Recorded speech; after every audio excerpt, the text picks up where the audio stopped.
So here we are with David Finkel and Stephen Wilklow, business partners with the Maui Mastermind. And we're just getting a little insight into your story. So thank you, gentlemen, for just even spending a little time today in really your busy schedules and time away from your family, and I appreciate that. You know, Stephen, I've heard a lot of different things about your story and where you came from in business. Was wondering if you'd just kind of share what's important to you and your story. Well, my story is, I'll give you an example of my story. I say this in a good way. When I was my parents moved upstate New York when I was about in 6th grade. My dad had an opportunity to become a superintendent of a school district.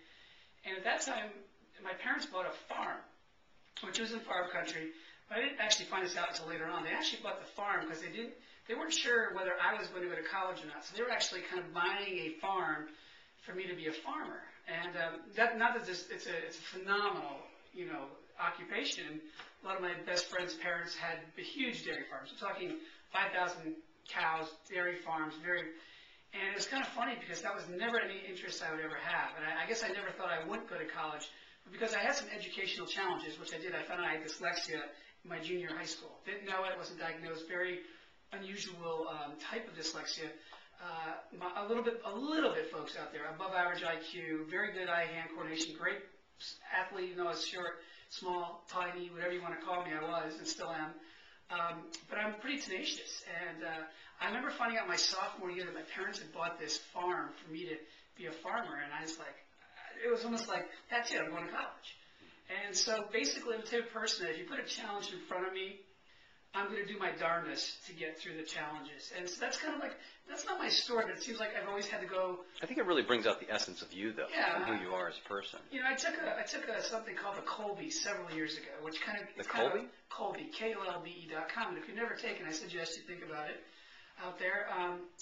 But actually, the word comes back, kind of a word that describes your score and how you answer the test. Right. Mine was called Pioneer, and it said, willing to go and do things most people would never venture to go do.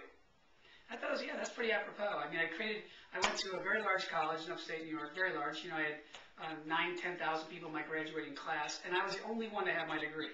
I created my own college degree because I wanted something very specific.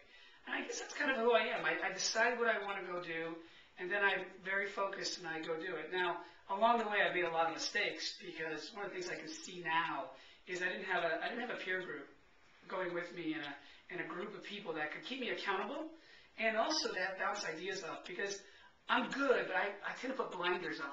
I can see what I think is really good, getting outside influence of people. And one of the things that I see now in my life, what I love, what I'm doing today is I'm fortunate David and I are having a great time doing this, but David and I aren't the only ones with phenomenal information. I get to get so much great information from the community through Maui. I got to be honest also, I'm very fortunate to have some really good mentors through my church who kind of keep me on my spiritual track, which is important for me.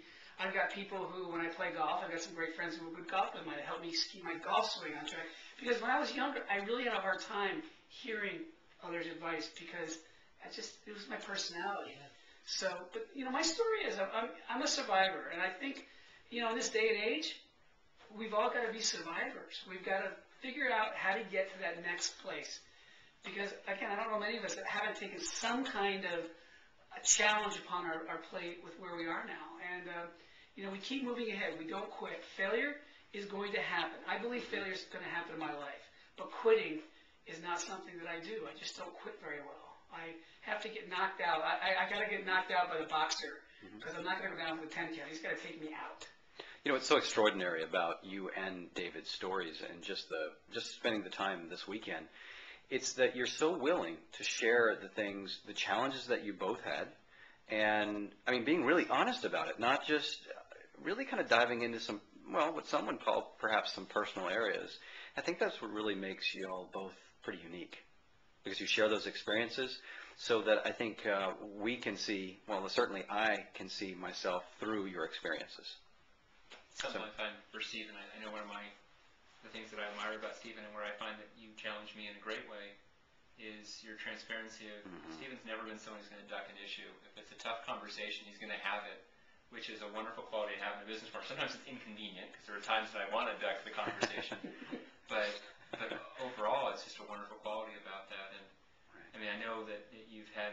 experiences and successes in corporate America, when you stepped out on your own and did your own real estate companies in different sense, and you've had some great successes, and now with the marketplace, you're taking some hits like other people are taking right now, and I think that what you said there about the part of you that is always up for a challenge, you might have temporary moments, but up for the challenge, I really think that that's probably the most distinct distillation of who Stephen is, and I admire him. He's more than anyone else. I look at him as someone who's always willing to kind of give you that kick that you need to get started, or to keep in motion, or to get back on track. He's always willing to ask the tough, uncomfortable question that's going to help you take another step forward in your life. And that's one of the things I really have come to value and appreciate about you. Thank you. Great.